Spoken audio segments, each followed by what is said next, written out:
So this talk title feels a bit grand to me now I see it written up there. It seems too big when what I'm proposing is really the simplest and oldest trick in the human book, and that's to rely on one another and to use our powers of storytelling and connection and touch and all of these rich things that we do, hopefully in our daily lives, but maybe have somewhat lost culturally in many parts of the world.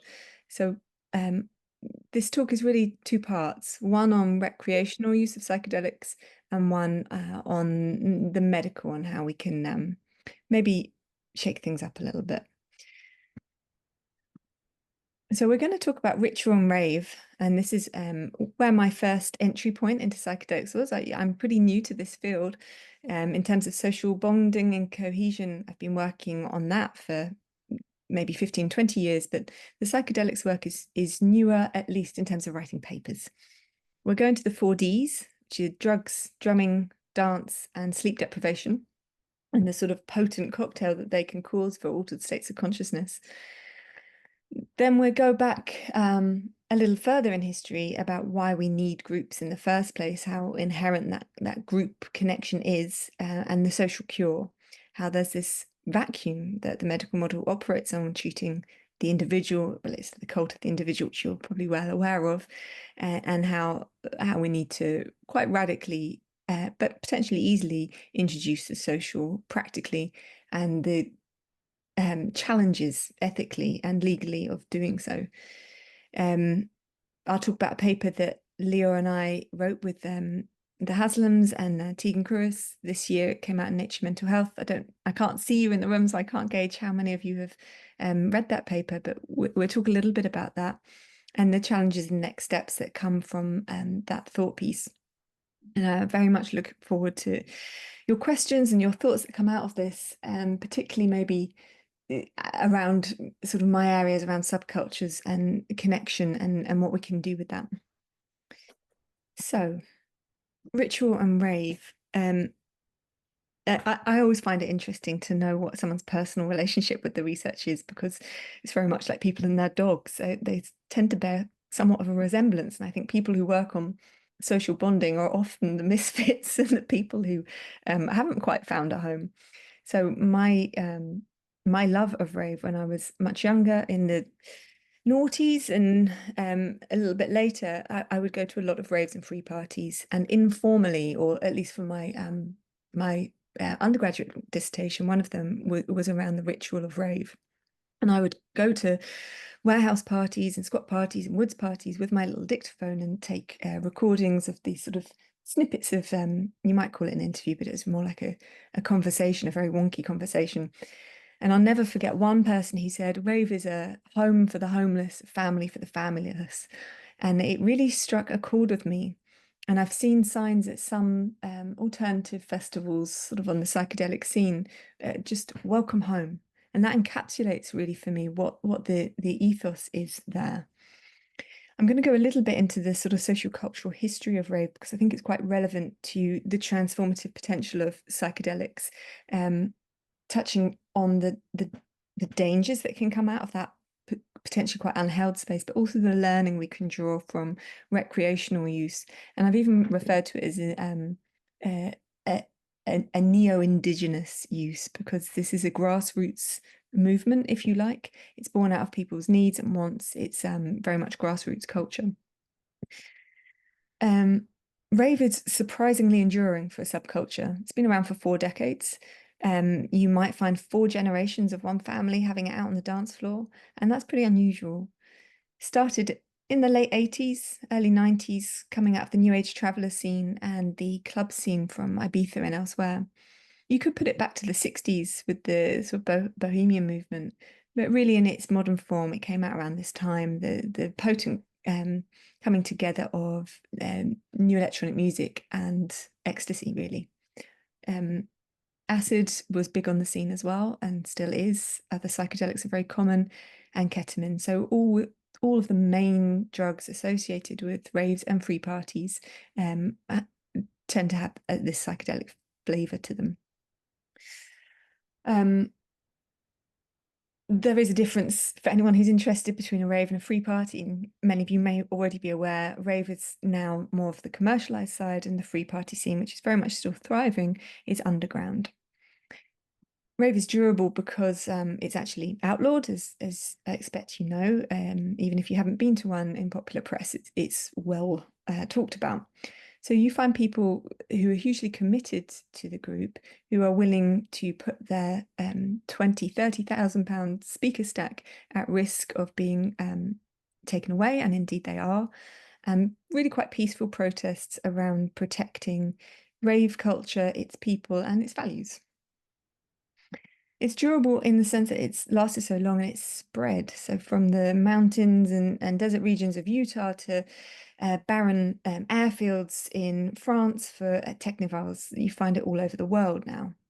Even in places where you would think it unlikely, such as Iran, where this photo is from, out in the desert. And here, of course, rave is not just illegal in the sense that it is in Europe, but just to carry the music and listen to it on your headphones is illegal.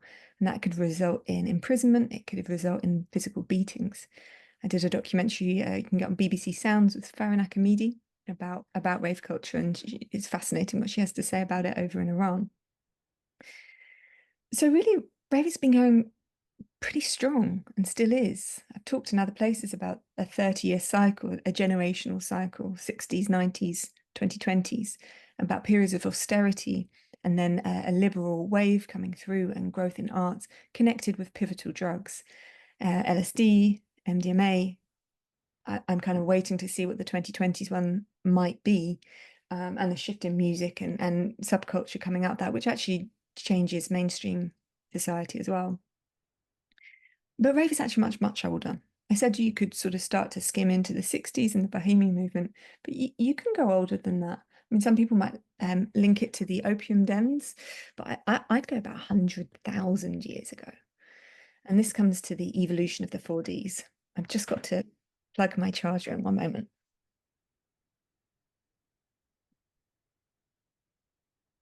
Oh, and I can hear the Zoom doorbell going as well. Yeah, so that was nice timing. So the evolution of the 4Ds, starting on the left, this is drugs, dance, sleep deprivation or darkness, and drumming. So we'll start with not the most recent, but the one that we have the most recent evidence for, which is drugs.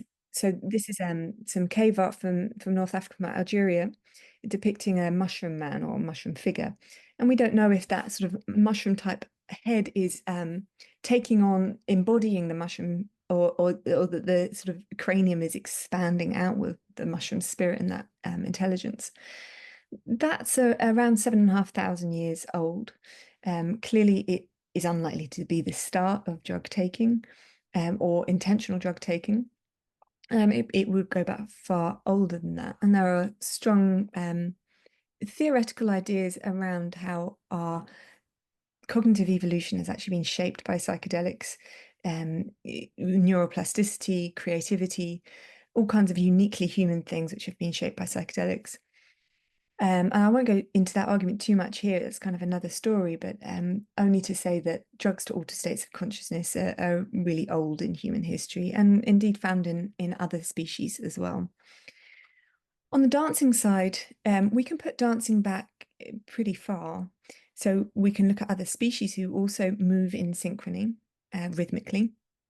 But to use cultural motifs and represent one's culture through dance is probably around 40 to 80,000 years old, with the Cultural Revolution, with a huge surge in culture that appeared around that time. You can tell roughly where in the world someone's from by the way they dance, and that's just incredible to me. And if you get into a particular scene, and that might be the rave scene, or it might be vintage jive dancing, you can tell certain values someone might hold, the type of music they like, just by the way they move. So you can tell the difference between someone who's into jungle to someone who's into, say, drum and bass, but just by the way they move without hearing it. So it's a big visual cue of group membership, and of course alters our states of consciousness. Sufism would be a great example with the whirling. Darkness, or the manipulation of light, can also alter our state of consciousness, and we could really swap out the flickering strobe lights for firelight. It's great work from Richard Wrangham, an evolutionary anthropologist, who talks about the original lover's gaze being across the fire and that sort of magnetic attraction we have to be held across firelight, which dogs kind of have too, which isn't surprising given their co-evolution with us.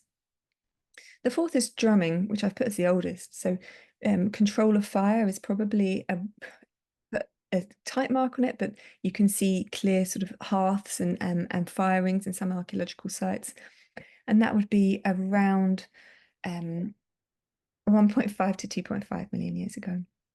And then drumming I've put at the very end because like with dance, we find drumming in some other species, in chimpanzees particularly. And that would be things like rhythmically drumming tree roots. And I don't think you can hugely separate out that kind of drumming from ours. We also find drumming in babies before they can walk or talk.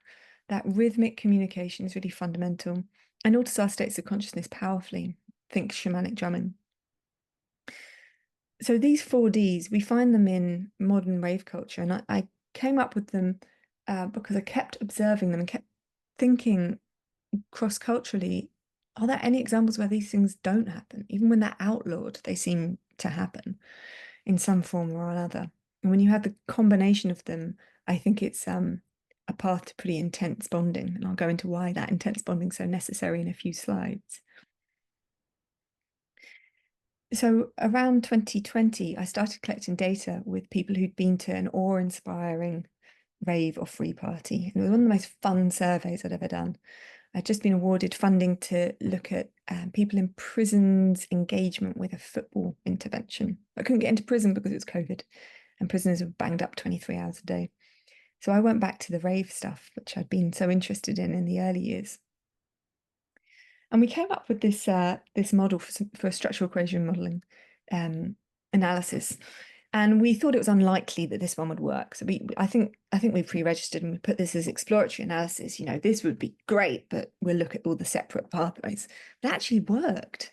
And this is quite a lot of pathways for one model. So if we just start at the very bottom, we've got the 4Ds, which we measured with self-reported measures, things like dance till exhausted, and talking about the rhythm and repetition in the drum beat, how long people stayed awake. And we got a good chunk of the sample who were awake 72 hours plus, and how high people got self-reported.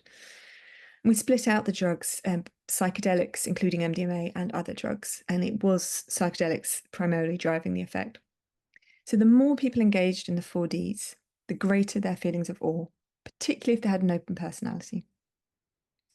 That awe has various subscales, all of which were significant, and different Ds had different effects on those pathways, which you can, those subscales of awe, which you can find in the paper.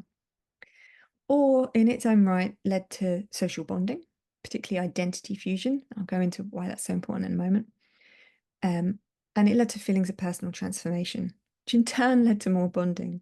And overall, this was leading to more charitable giving to a charity that looks after people having bad trips at festivals. So we found this big story here. The more intense your feelings of awe after really having it hard on the 4Ds, the more transformed you feel. And at that moment of transformation, at that moment of your sense of self being rewritten, opening yourself up to have your autobiography changed fundamentally, you're frayed at the edges. And there's a chance for those others in the group to be written in to your sense of who you are. We call that identity fusion. So your sense of self and group become fused, they become one. And one of those measures we use is very much like the inclusion of self in other scale, except the final option, self can be completely with another, not just an overlap. We also looked at fusion to all of humanity and charitable giving to a humanitarian charity, Médecins Sans Frontières, but that wasn't significant. So these feelings of awe and transformation coming from the 4Ds were significant only to a relational group, to the group that had actually shared in the experience. and the same with the charitable giving. Now, if you look closely, you'll see there's some green lines and some red. The green lines are significant positive effects. The red is a significant negative effect. Now, that's the one thing we hadn't accounted for in this model. If you go straight from the 4Ds to transformation, it's a negative effect. You feel worse than you did before. You feel less, less change. Like, this has not shaped me who I am today. Like it's distanced me from myself. Now that's when you bypass all, or in other words, ritual. When you cut out the ritual, there's an anti-transformation effect. And we need to do more work on this, but I suspect that without ritual holding, which is to say a cultural container, psychedelics as part of the 4Ds can have a traumatic effect rather than transformative. And I'm really fascinated by that pivotal juncture of opening up the self through experience and how that can become transformative in growth and how it can become traumatic and depleting.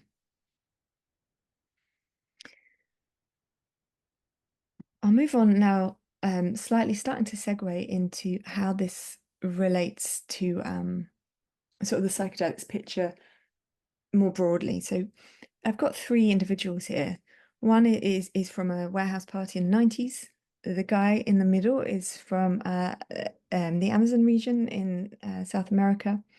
And the guy on the right, I don't know their gender, but they're engaged in some kind of psychedelic experience. So all three are able to use psychedelics to in some way grow. They're actively seeking them out. And it is in some way intrinsic and fundamental to their cultural and personal identities. This rave stuff is really nothing new, and my argument is not new. It's really rediscovering the potential we have through connection and holding. This need to connect is extremely deep in the human psyche and genetic makeup.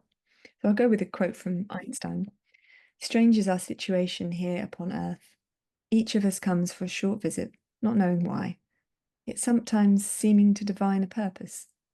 From the standpoint of daily life, however, there is one thing we do know, that we are here for the sake of others. I think Darwin couldn't have put it better himself. We don't have sharp claws or talons. We're not very fast runners, good at endurance, but we're not going to outrun anyone. We don't have thick fur or poisonous quills. We are poorly equipped to take down the large prey that we have evolved to eat. I say that as a vegetarian.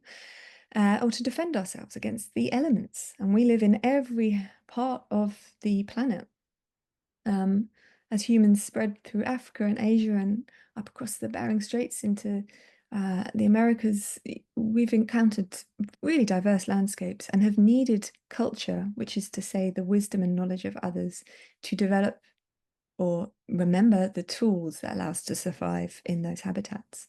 From anything like fire to knowing which foods are suitable to eat and which are poisonous, to being able to carve a needle from an animal's bone to make equipment to make clothes to keep us warm. So this need for groups is fundamental to our survival. And any clue or cue, to use the psychological term, that we are alone or ostracized or abandoned is extremely frightening, and will trigger a whole series of responses to try and help our survival. When we go for a transformative experience, particularly, those are the experiences that are often potentially quite harrowing. They can be terrifying. And I'm talking even about the awe we feel in nature from a great mountain scene or the ocean or a huge tree. These are potentially terrifying things where we can drown, get lost, fall. Often awe-inspiring things are the ones that open us up to existential crises, from one of a less frightening term, because without others to look after us or to cooperate with, we just can't survive on our own. And that pertains to the current time too.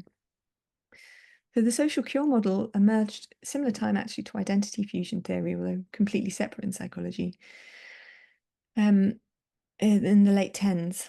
So there's a nice quote from Tarrant here: health does not occur in a social vacuum.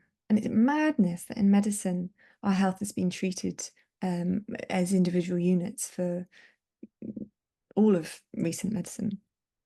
It's really borne out from work by Australian colleagues, particularly the Haslams, Yolanda Yetten. And I encourage anyone who's interested in it to dive in. It's very intuitive, it makes sense, it's extremely well validated by now. Across many different groups, from stroke patients joining choirs and improving their physical and mental health to teenagers in schools. So the reason I came to this is because Leo, who I'm sure you all know, and I started writing a paper about ritual and groups and psychedelics and improving efficacy with psychedelics through the group context. And Leo was saying, well, we need to sort of hang it on a theory, these points. I was like, wow. I mean, there is one out there, social cure. So we wrote to the proponents of the social cure, and they were incredibly generous with their time and expertise to help write the Nature Mental Health paper. What switched me on to them was a talk I went to around COVID-y time, where this slide was shown. And I'm not sure how clear the quality of your screen is. It's clear on mine, so hopefully you can see it too. But I'll talk you through it in case you can't. So these authors did a meta-analysis of over 300,000 patients were included ultimately. And they found super strong effects for social relationships, extending our mortality, or at least preventing mortality, early mortality. So up in the purple box, I've grouped them for you. Social integration and high levels of social support have this huge impact on preventing early mortality, early death. It's a bigger effect than quitting smoking, smoking less, drinking alcohol less. It's a much bigger effect than whether you get your flu vaccine, on whether you look after your heart health and your BMI and air pollution down here at the bottom. And I knew, as a researcher working on social cohesion, how important it was. I knew the evolutionary basis for it. I knew it sort of inherently and intrinsically from my own sort of personal work. But this figure shocked me. The blunt physical effect is very, very convincing. World Health Organization were a little slow to the table, but they now also advocate and talk quite openly about the importance of social connections and social groups.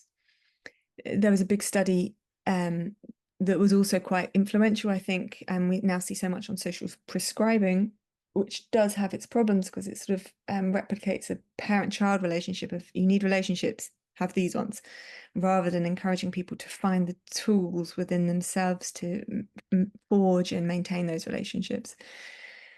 So the study I was referring to concerns retirement. So people's life expectancy actually drops when they retire often, and that is due to them losing social groups. So if you retire and your social groups drop off, maybe you had some kind of club with them and you were commuting with them, those drop off, your life expectancy drops quite markedly. If you retire and you gain social groups, maybe you start volunteering, you spend more time with certain parts of the family, it actually extends your lifespan. And that works for up to adding on 4 groups, and then the effects start to even out. But the more groups you add, the better it is, not just for your quality of life, but actually your lifespan as well. So with all this in mind, and the sort of highly medicalised model of therapeutic psychedelics, I wondered if we could bring the two together. And I thought it's a space at the table within psychedelics, within social cure, to unite them. And I think, like I said, I've not got new ideas here, but I do feel, being dyslexic and dyspraxic, my superpower is to bring the bits together, that holistic view. But sometimes disciplines can be very cautious, to put it politely, of sharing their ideas. That was not my experience of the psychedelics field. I think because psychedelics is from the start point, interdisciplinary. It's a huge openness to explore working with others, sharing theories, building on knowledge. So I feel quite optimistic that this can really grow quite rapidly. Also because part of the whole approach is working with practitioners and drawing on that experience too. And I actually found the same within social cure. So the social cure experts were really excited to see how this might work in psychedelics. And we put together a figure which Leo led originally, which you can see here. And again, I'm not sure how clearly you can see the screen. So in red in the middle is the social cure, the fundamentals of what the social cure approach does. And on the outside, the blue are the sort of key parts of what psychedelics can do in treatment and the symbiosis between the two. So critical to the social cure approach is not just having people alongside one another, but having them forge a group identity that they share. It's quite a critical distinction. And from that shared group identity, you have meaning and purpose. Now, that's going to be supported by the ego dissolution that can occur with psychedelics. When you fragment self, you can start to have group and that increased meaning and purpose. Likewise, with those shared emotional mystical experiences, that's going to feed into meaning and purpose. So this is a feedback loop. From the social cure perspective, fundamental to it and being in group is to have support, belonging, and building trust. Hopefully that translates into other contexts as well from one group. And that's going to be increased by the sensitivity to culture, music, symbols, rituals, stories that happens through psychedelics. Likewise, really well evidenced connectedness and communitas through psychedelics. My own research was speaking to that as well. So it's going to potentially fast track what social cure is kind of trying to do in building a group and building a sense of connection. There's also increased agency and self-efficacy by belonging to a group, and that works with the plasticity window and social relearning from psychedelics and self-disclosure. So the whole thing's just feeding in and out of one another. We, or at least I, feel that this approach would be really strong in the psychedelic experience itself, in the therapeutic setting, not just for integration. And there's already great work on the integration side of it on ASA, for instance, where there are groups who are connected and supporting one another. Someone's just asked if the slides will be available. I'm happy to share them, yeah. I'm not sure why they're small on the screen. Yeah, it's just like normal PowerPoint size on mine. I want to fiddle with it so you can see it properly, but I'll just keep talking for now.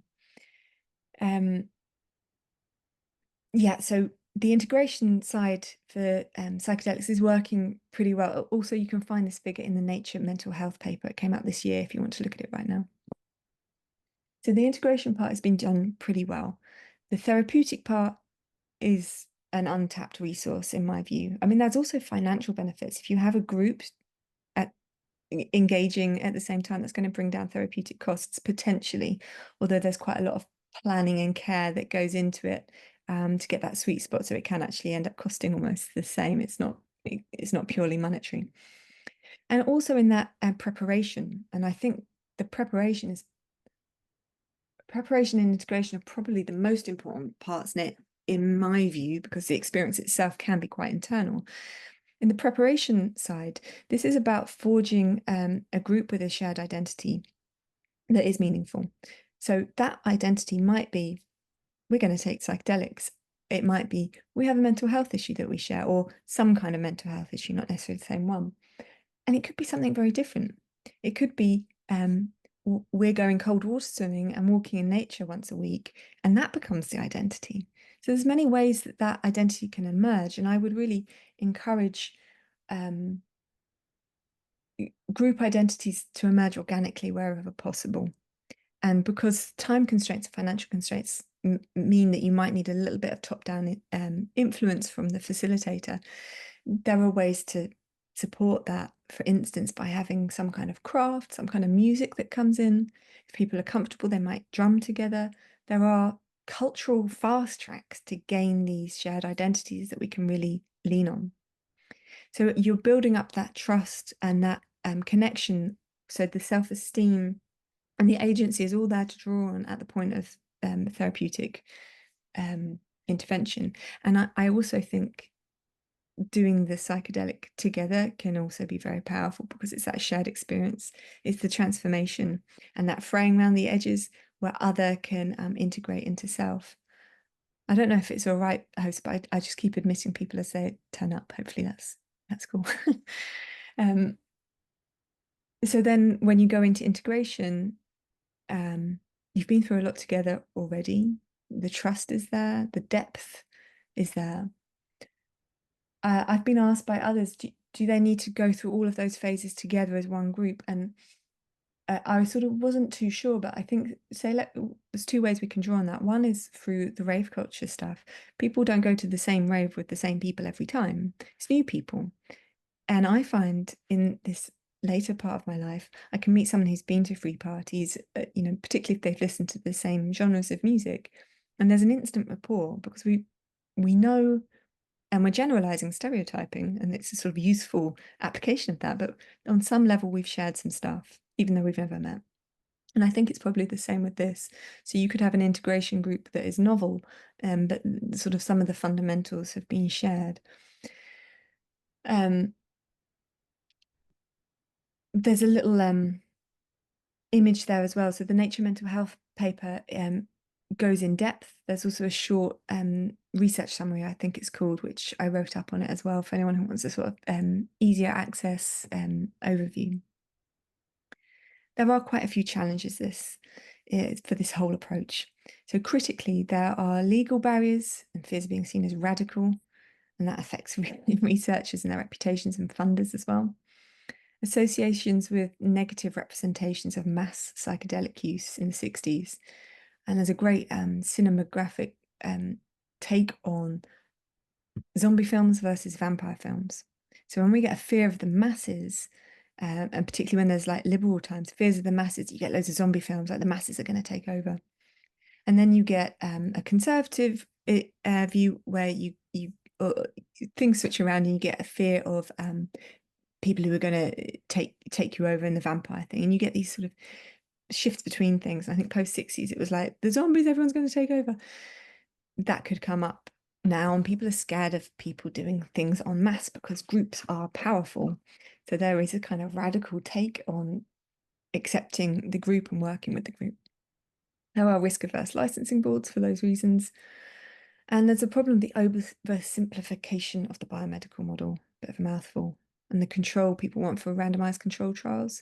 Because when you have a group of 6 people engaging, how do you pick apart all of those little interactions people are having? Far easier to simplify and have just one individual, but that's not the real world. And eventually, at least in my line of research, you have to scale up and do things in a real world setting for it to be meaningful.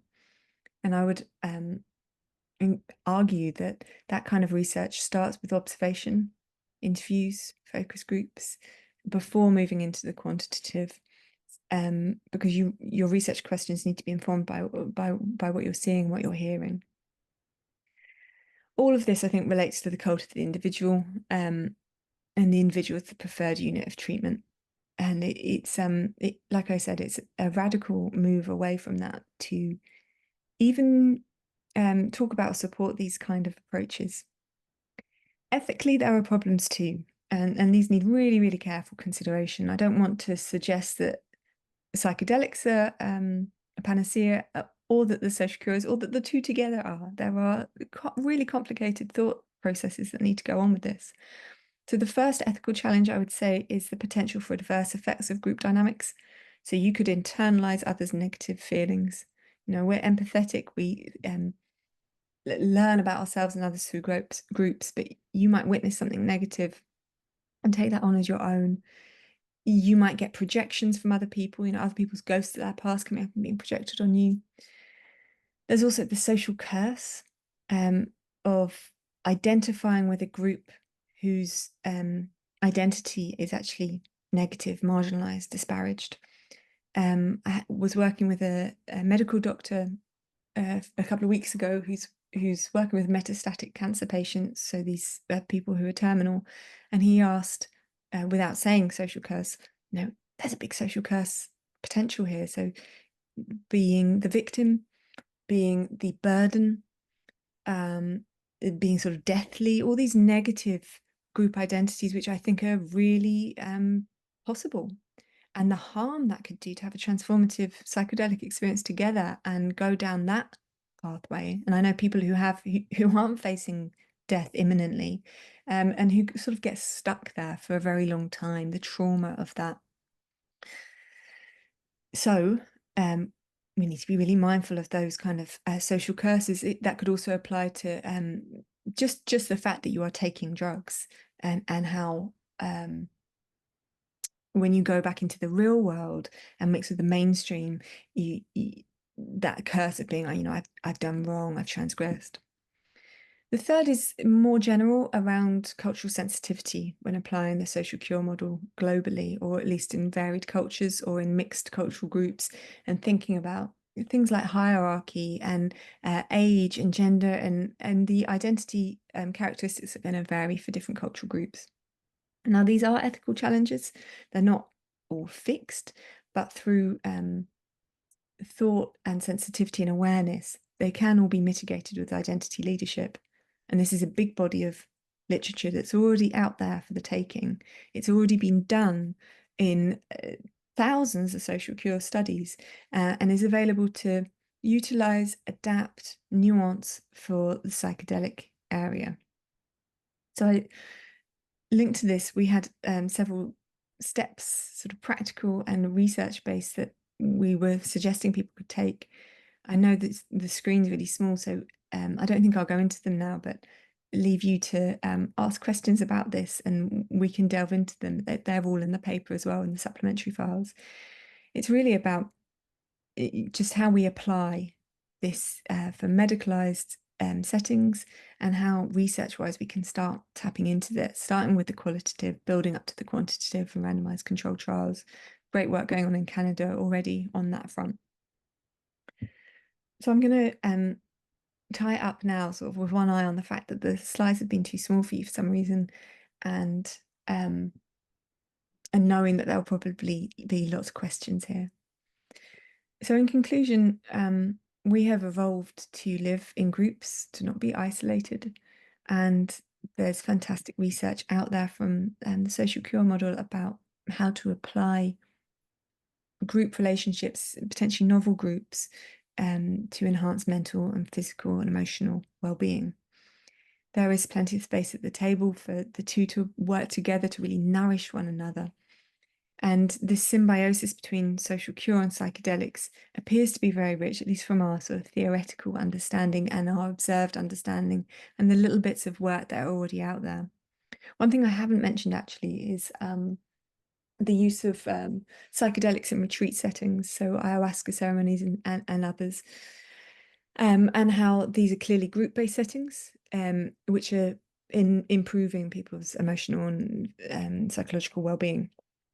So I have a little bit of caution about the use of such ceremonies for people from the global north, for two reasons. One is the cultural appropriation and potential for exploitation. Clearly, that's not always happening, and there are very respectful communities who support the indigenous tribes that they're borrowing or learning from.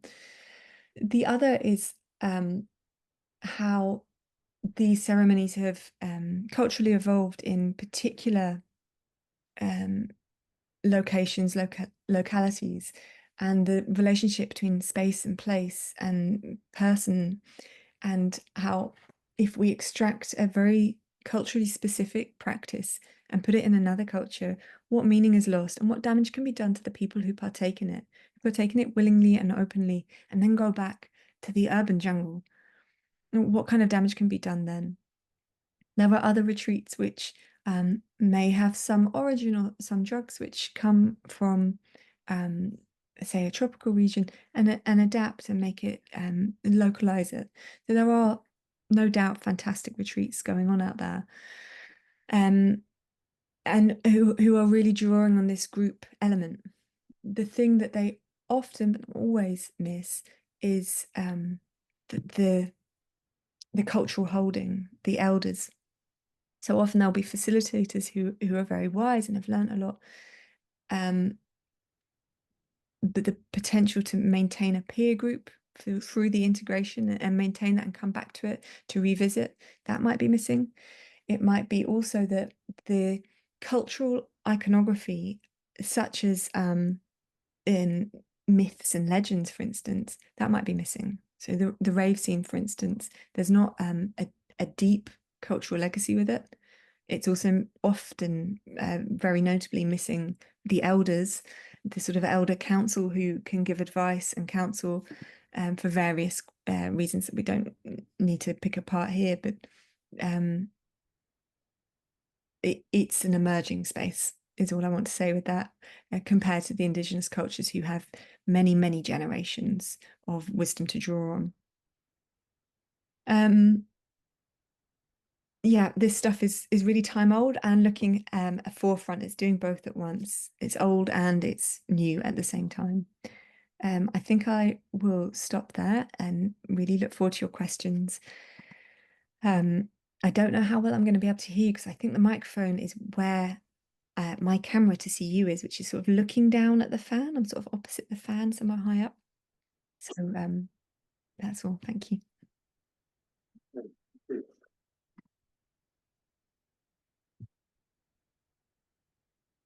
So I'm aware we've got people online and I've not been following any questions in the chat. So I suggest we take one question from the room and then one from the chat and do it like that. Peter, you. Okay, shall I come up there? So... I don't know. Try speaking from the floor and see if you can be heard. Hi, Martha. Can you hear me? Yes, I can. I'm so pleased. Hi. Thanks for the lovely talk. Yeah, just two questions really.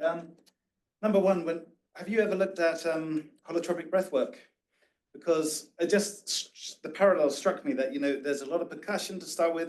It's always in groups. There can be elders, like in many cases, and afterwards there's a big integrative, non-judgmental session. And of course, the breathwork itself induces psychedelic-like states. So it's interesting. Maybe I don't know if you ever looked at that in comparison. That's a really great point, and it just struck me then. It's something that I'm aware of and I've sort of looked into, but not from I haven't analysed it, I've not collected data. It's a really great control condition, I often think. Not control, but sort of comparative condition. The control would need to not induce a psychedelic state, really. But it strikes me that could be like a 5th D, couldn't it? The breath stuff. I think the reason why I might have, I don't know if overlooked is the right word, but because it can be cultural and learned, but it's also intrinsic to all of us. We can all manipulate our breath intuitively without being, other than drumming, we can all beat well. Anyone who's not amusical can beat rhythmically. So yeah, I think that's a really great point. Thank you. Yeah, I mean, there's a new film out which will be shown at Breaking Convention in April if you're coming. It's called Life and Breath. Right, you know, relates to this quite interestingly. My second question, you said in groups, it's the shared identity that is therapeutic rather than simply being in the space together. And so my question is, what kind of identities do you see emerging from those groups? Are they always of the same type, or would you get disparate types? When you say different types, do you mean different types of bonding occurring, like identification and identity fusion, or do you mean different like different shared interests? Well, I just mean, for example, if let's say you set an intention, like let's have an idealist style experience, which might induce those experiences. Then afterwards, you know, you could identify as, I'm just all hypothetical here, some kind of idealist psychedelic group. I mean, is that how you see identity working? That you share some kind of identity in that sense, and then another group could have another kind of identity? Or do you mean that the identity is simply because you've come together and experienced this together? I think it can go both ways. So when I said that it's the creating the identity, which is the therapeutic part, rather than being alongside one another. Being alongside one another does something to us as well. that's also positive, but to get this much stronger sense of agency, the self-esteem, resource support from one another, that needs the shared identity. And I think setting the attention, that can become the sort of shared value in it. That can be very important. The shared experience can also be very important. There are multiple pathways to fuse to a group, shared values and shared experience both being really valuable ones. Thank you. Thanks, Mark. That was amazing. Thank you. I did a poster here about why men prefer psychedelic ritual to talk therapy. So I'm fascinated about the football fans and kind of correlations or differences that you found with the football fans, what they get from the ritual and the shared sense, the embodied sense of sharing without talking, and how So, that differs. Not everyone drugs, for example. So on the football front, that's work I've been doing since about 2013. Some of the early studies, we were just trying to figure out, can football fans fuse to each other? I thought, yes, obviously, but I had more senior colleagues who were not convinced, because this identity fusion construct was originally designed to explain extreme behaviors, acts of terrorism, and people would look at fusion to nationality, fusion to religious groups, and so on. But we're all human. We're all capable of these extreme bonds, and football fans do bond in the extreme, like a band of brothers. So, in those early studies, first of all, we're trying to figure out, do fans fuse? They did, and then why? What leads them to fuse? And the biggest factor appears to be shared experience. So going through a really intense football experience, that might be a bitter relegation, a loss against a rival club. Those shared experiences led to group bonding. So we find that fans of the least successful football clubs are the most bonded, loyal fans. It does work the other way as well. So euphoric events compared to dysphoric. Euphoric events also bond people. It's less about whether it's euphoric or dysphoric, but more about the amount of reflection it generates on the event. And we are prone to reflect more on dysphoric occasions. Rather than rose-tinted spectacles, most of us actually reflect more on the negative. That's why bad news sells, because we learn more from the negative. That's a bias. So football fans going through these intense events together, it's a bit like standing on the edge of the battlefield, watching your kin go through some dangerous battle. So a reflection is like intense learning. Sorry, I didn't mean to. Yeah, reflection is the part that does the work of rebuilding your sense of who you are after the event. So this kind of fusion really happens during or post-adolescence, once your sense of identity is established enough. Very briefly on the alcohol front, we've also worked in Indonesia, where alcohol is not consumed very much, and we find that fan fusion is just as strong. The violence is also quite high in parts of Indonesia. Worked with a fan group called the Vikings, and their chant is "Until Death." In the UK, I've worked more on cocaine with football fans, and actually it seems that fusion, the more fused people are, if they take cocaine, it sort of augments their sense of self, the ego. But because they're so fused with the group, it probably augments their sense of group as well. And there's more violence particularly among those fans. Awesome. Thank you. Thank you very much.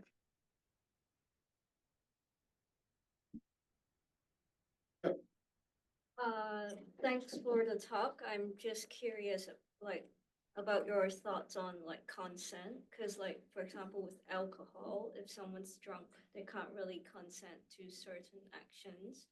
So if they're taking psychedelics and like in a group dynamic and someone asks them to do something, like, do you think they have the ability to consent or not?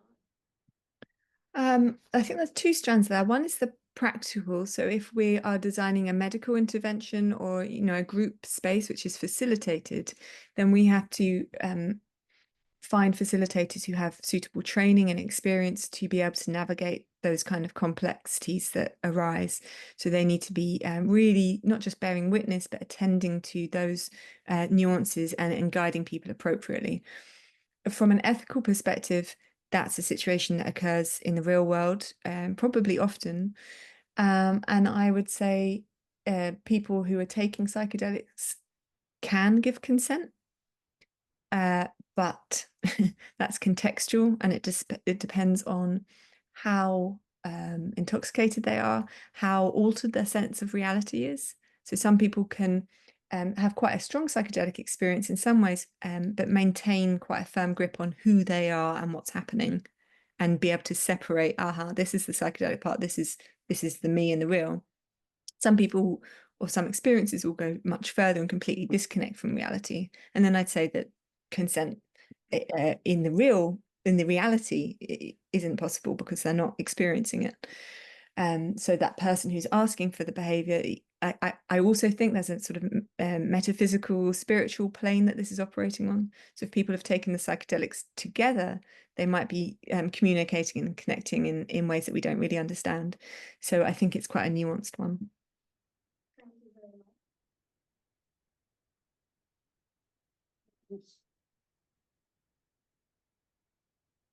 Shall I give it to Steve? Steve? What do you think of DJs on the stage? DJs on the stage, what, as a concept, or Yeah, as in, does it have a negative influence on the communitas or the shared sense? You mean because they're elevated? Yeah, instead of the crowd being the star, that we're back to the individual on the stage and everyone kind of worshipping them. There's a collection of essays by someone called St. John, all about rave, and there's a whole essay in there about the DJ as shaman and the speaker stack as totem. And I think that's quite a useful analogy. I wouldn't go any deeper than it being an analogy. But in some ways, the DJ can be a focus point for people. And I'm pretty into attachment theory, and I think it can be quite useful for people to ground into a sort of a temporary attachment to the DJ. I don't think the sort of crowd worship thing I don't think the worship thing is very helpful, and that can certainly happen on the commercial side. In the underground side, that can happen a bit, but there's more equality going on, and I think it can make people feel quite safe. Yeah, I think it's terrible. I think it strips away the shared experience, or it's a gig shared experience. Someone who knows better said it's neither a gig nor a rave, and the people who enjoy it, it's a completely different thing that they own, as it were. So, I'm slightly more forgiving. Yeah, I respect that opinion as well. There's lots of ways to take it. And again, I think it really depends on the nuance of the event and what people are trying to cultivate. So if they have a stage which is 6 feet taller than the crowd, that's a very different thing to the kind of stage I'm imagining at a sort of free party rave where it's just slightly higher so they can see people and see what the reaction is. There's different ways of setting up, I suppose. Oh yeah, I'm thinking like stadium. Yes. Okay. So on that very commercial level, well, then it's spectacle and performance, I think, rather than coming together for communitas in quite the same way. Yeah, in the back there. Would you guys just clarify some of the differences between identity fusion and ego death to me? So I don't really understand. Okay, yeah, I mean, quite separate things. So with identity fusion, your sense of self doesn't die. Your sense of self is opened up, we could say it like that. So self becomes one with the group. Self is within group. It doesn't go away anywhere. It's just you're transformed. You're not the same person that you were before. Self is still there, but it's become part of group, and that becomes the reason that you're not the same as you were before. The way I said it about rewriting your autobiographical self and frayed at the edges, that does sound a little bit like ego death. I can see why you're saying it, but it's not a complete loss of self. So there is a difference. I think if you go to I Get High with a Little Help from My Friend's paper, we talk a little bit about ego death and that pathway to fusion from shared psychedelic experiences in there. Sorry. Also, if when your identity fuses with that of the group, it's just I'm struggling to frame this, but is it with is there a distinction between the group as like an overall concept or the individuals within the group? So do you feel is it like your identity is fused with like each individual in a sort of distinct way, or just with some like kind of vague group? Does that make sense? Do you understand what Yeah, it makes perfect sense. It's a really good question. So there are several different ways that we bond with a group. Two of the main ones are identification and identity fusion. I'm particularly interested in the extreme, which is the identity fusion. And because the group is one with you, it's very much that family feel where you'd do anything for them, you'd lie down your life for them. Identification is a less extreme form of bonding. So you identify with the group, you connect with them, but you can go home and that group can switch off effectively. You can sort of switch hats. Now I'm in my religious identity. Now I've got my music identity at a gig. You can just switch them off and on. It's softer. With identity fusion, because the group is you and you are the group, you actually recognize every other group member as a unique individual and part of the group. Identification, the reason you can switch hats and operate and switch off effectively is because the group is homogenized, anonymized. It's the mass, the crowd. So when you are identified with the group, you're all one, you're all sort of doing the same thing. You assume you're all the same. And then you don't get this extreme kind of reaction. You're not looking out for other individuals. And that shared experience pathway is really for the fusion, not for the identification. Does that answer it?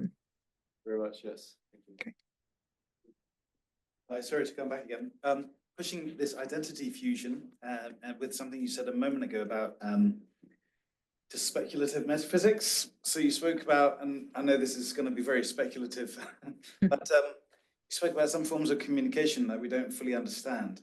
I'm just connecting that to identity fusion, and I'm thinking about reports, especially in the Americas, where people have the same experience, right? So they see the same figure, for example. Have you ever come across any sort of group mind, as it were? Any shared mental features that perhaps cannot be explained? Research-wise, no, I haven't, but I'm really into the Jungian archetypes and so on. I think there's a lot there, and I think it might be one of those things a bit like quantum mechanics that if you look at it too hard, and you just can't see it.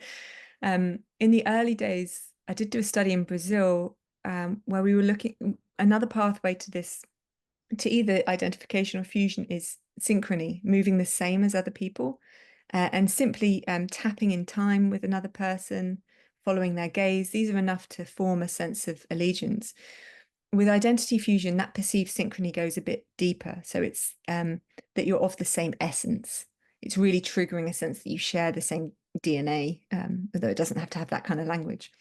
And in the early days, we did one around perceived shared thought. And it was almost like a mind reading experiment where we had people look at little images, and they either thought the other person was looking at the same image and seeing the same thing as them or not, and how much they'd fuse by thinking and seeing the same image and looking at different images, having different effects and fusing them. So we have looked into that. That study, it just got shelved because we couldn't get enough people for that at that particular moment in time. We had moderate effects in the pilot. So I think there is something to it, whether it's just perception or whether they really are holding a mental image and somehow that's being transferred. We did not pull apart. Interesting. Probably relates to, the so-called jazz mind and so on. Tell me more about the jazz mind. I don't know much about it, but apparently when people in a band can get into this, I mean, obviously there's synchronized rhythm there and so on, and they get into and shared movement and whatnot, and they do, apparently, I've never experienced it myself, they're able to predict what's about to come next, and, it's kind of a phenomenon known in the jazz world, apparently. Yeah. So I mean, it's all about flow states, isn't it? And going into an altered state of consciousness, which is driven by intuition. And I mean, intuition is an incredible computational model we have in the brain. So it could be picking up on the tiny signals that we're not usually able to work on consciously, but the unconscious is taking over. So I'd go with that there's something in the brain going on that we just don't have any scientific grasp on yet. Just to come in there, I've experienced jazz mind many times myself, but in my case, it would be folk mind rather than jazz mind. You know. So just to continue with what Peter was saying, thank you so much. This is an amazing talk, and takes me way back because I grew up in the Goa rave culture scene. So I'm like a child of the rave. And this is about what you were saying, and it's more of a comment, and maybe you can comment on that. When we used to go for our parties in Goa, it was very much about that feeling of oneness because everybody's doing the same drug and you're like 10,000 people. And then the DJ would there would be a drop, and there would be a moment where we would look at each other and have this oneness experience, the awe experience. And it's really incredible because these are the defining moments of all our lives. Everybody's life has changed, transformed, as you said. There's an identity fusion. But the beautiful thing about it is that when we reflected on it afterwards, it seems like we all had the same experience.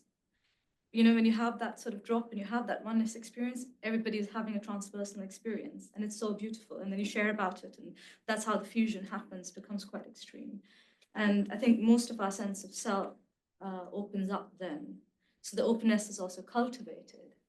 So I think that's what you're talking about as well. And to like bring it out to the jazz mind as well. It just works like that. But it's very special because it's not happening within just perception or a shallow level, because it does transform you.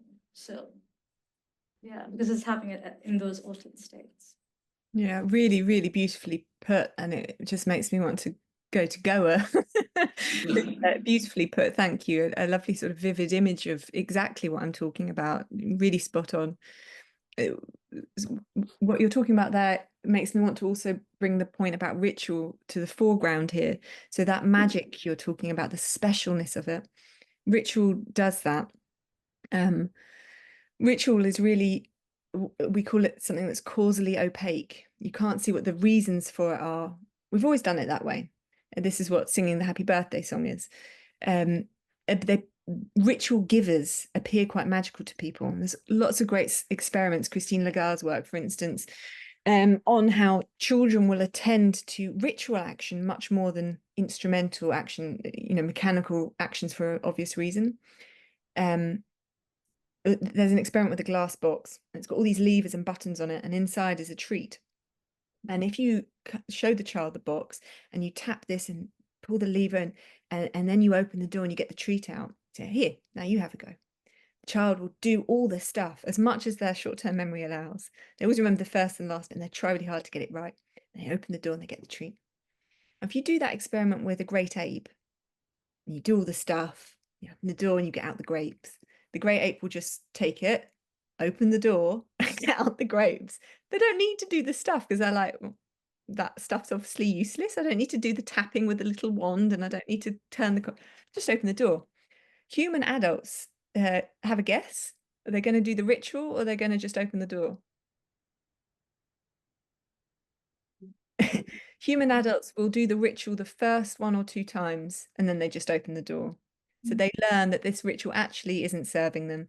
Actually, this ritual isn't about group identity. There's no consequence. So that they learn that that particular ritual isn't useful. Rave as a ritual works by having a classic liminal arc. We've got the preliminal, where you prepare and you adorn yourself in beautiful things, and you go to a special place, usually somewhere away from convention.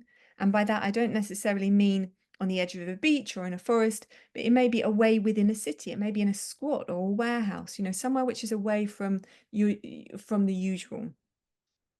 And then you engage in mind-altering drugs and ecstatic dance, and it goes on and on. So you have this liminal period where you are betwixt and between. It's a quote from Victor Turner, that you're suspended from your everyday conventional behaviors. And the same in football. Grown men hugging, crying, and kissing in Northern Europe. It happens at football. It doesn't happen elsewhere. The rave scene, holding that, almost like the lover's gaze again, holding that eye contact, just suspended in this beautiful connection. This is all the liminal. And then the third part is the coming away from it, the post-liminal. And this is often forgotten. I get approached in consultancy to design a ritual. I often forget the post-liminal. What happens is you come away from it to integrate back into society. In anthropology, you're bestowed with gifts from the ritual and you come back into society with this kind of knowledge. And that happens in rave. So it may be the way that you get home and you're trudging on like trains and buses on a Sunday, and you know what's happened, nobody else does. You're sharing it, you're reflecting, like you said. And you may have like special procedures when you get back, like I just have to get to bed, or you have the shower, or you may eat a big takeaway together, whatever it is. There is a process of coming back to reality. So that ritual holding makes it special. It makes us attend to it. It makes us trust the others in the group because it is held in a ritual package. We're very attuned to ritual and needing it because it's saved our lives in the past. For instance, knowing how to prepare a fruit, like the cashew nut, for instance, you have to burn off the fruit around it because it's poisonous. Who knew? Well, the first guy who ate it and died. So you have to follow the ritual of procedures because if you don't, in our ancestral past, you will screw up big time. So we really attend carefully to ritual. I would like to ask a question, and it's a pessimistic question. It's the pain in the arse question. So I'm really interested in why, in the longevity of rave, and why nothing superseded it, because we had the hippies in '66, punk in '77, rave in '88, and here we are in 2024, and we've still got rave. And one possibility is that we've perfected a kind of shamanic ritual, and it works so well that it just carries on. The pessimistic reading is that it's just the tool of capitalism, and capitalism has worked out how to sell this thing back to the people, something that was once genuinely underground, using recycled gear that nobody wanted, that was worthless, creating a new music. And now it's just a global industry that sells the illusion of rebellion, sells the illusion of communitas, just so long as people are back in their offices on Monday. Which of those two? I mean, I know which reading you would go for, but how would you answer that critique of rave, that it's just a tool of capitalism?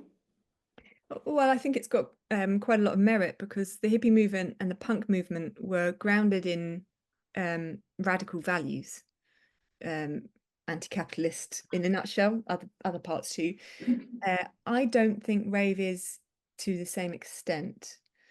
There are also the laws that have been put on it, and rave having to operate in a mainstream way that are part of capitalism's darling, we could call it, when it adheres to the Public Order Act 1994, which means that people can't gather to listen to repetitive music, which is insane that we have for all of human history done such a thing. So yes, legal rave is a capitalist tool.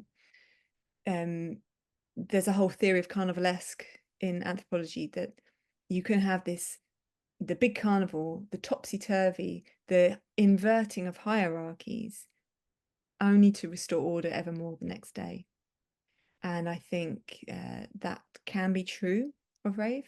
You let people have their fun, go a bit nuts, somewhere far away, tucked away, and then actually like that reinforces that the normal way of doing things is the proper way. So I would take that critique. There is also the underground scene, which I think is less part of that, where things really are free, where people are openly taking drugs and all the things that go along with it. So I don't think it's all a capitalist part. I definitely don't think it's perfected. I think there's a lot of darkness and pain in the whole scene. The shadow is starting to be looked at. I know Boomtown, either this year or last year, they did a whole piece around shadow work in one of their either their opening or their closing ceremony. So it is being talked about, the shadow, but it's definitely not a perfect. It might be a perfect product, but it's definitely not a perfected practice. Does that answer? Yeah, it's a great answer. Thank you. you. I think we've probably got time for one or two more questions. Let's say two questions. Yeah. Hi, first of all, thanks so much. That was a really fascinating talk. So my question is a bit more practical. So a phenomenon that's been, as far as I'm aware, has been happening like lately, is people are having like psychedelic experiences on their own, might be different psychedelics or whatever, sometimes at home alone, sometimes at a party or whatever. Then they're finding it potentially difficult to integrate, and they all gather together in sort of like grassroots-led integration cycles, which I think have got like quite a bit of an element of, quite often an element of like ritual or semi-ritualistic at least. Do you see this kind of like having some of the benefits of what you described, kind of like the integration of like ritual within a psychedelic kind of like, or the 4Ds? Yeah, absolutely. I think they will take time and mistakes to hone the right way for those groups. It will be an ongoing process, but absolutely, those grassroots weavings toward something are often the strongest way of nourishing and healing. I think the fact that they incorporate ritual elements, often there's like a dinging of a bell, there might be a share, a sort of formula. I think that creates a container where people feel safe, they feel connected. When there's a structure, it allows, and that's what ritual can also do, it allows people to destructure and actually feel more too. So I think they sound really positive. As long as whoever is facilitating or those sort of regularly involved are also aware of the shadow sides and the kind of group dynamics that can come up around dominance and things. Okay, one last question. A question kind of pertaining to music, because it seems like in a lot of this research, everything is, well, not everything, it seems very focused on aspects other than the music itself, which seems like a big part of the rave event. Is there any research that kind of like focuses more on the music and the music's effect as a transformative tool, and even whether if you took away, I don't know, things like the drugs, whether music could be like somehow like whether you could have like, for example, a sober experience that would be equally, or not equally, but similarly transformative? Yeah, another great question. So absolutely, music can do it on its own. There's lots of good research out there on drumming, particularly. I think one of my most profound psychedelic experiences was completely sober, and it was just one shamanic drum, and I was completely affected by it. That's anecdotal, of course, but there is good research out there as well. There are people who go to free parties and raves who stay sober, who still get the same kind of effects, definitely. In that model, we had the 4Ds and we looked at each of them, and I said that psychedelic drugs within the drug part were the strong part, but dance was actually a stronger effect than drums. And that's partly moving, isn't it? And endorphins and synchrony. But I think dance encapsulates the music as well. The drums aren't just the music. The music is also like the embodied part. The dance is the embodied part of the music. I did have one more thing to say on that. There's also a whole move on sober rave and ecstatic dance. These tend to be monetized, which goes back to that other question. In my personal experience, those are the kind of parties that I go to now, and I have been amazed how profound they can be. And of course, you feel fine the next day, which is a great benefit when you're old. Great. Well, I think we're on time. Thank you so much, Martha. That was an amazing talk. Round of applause.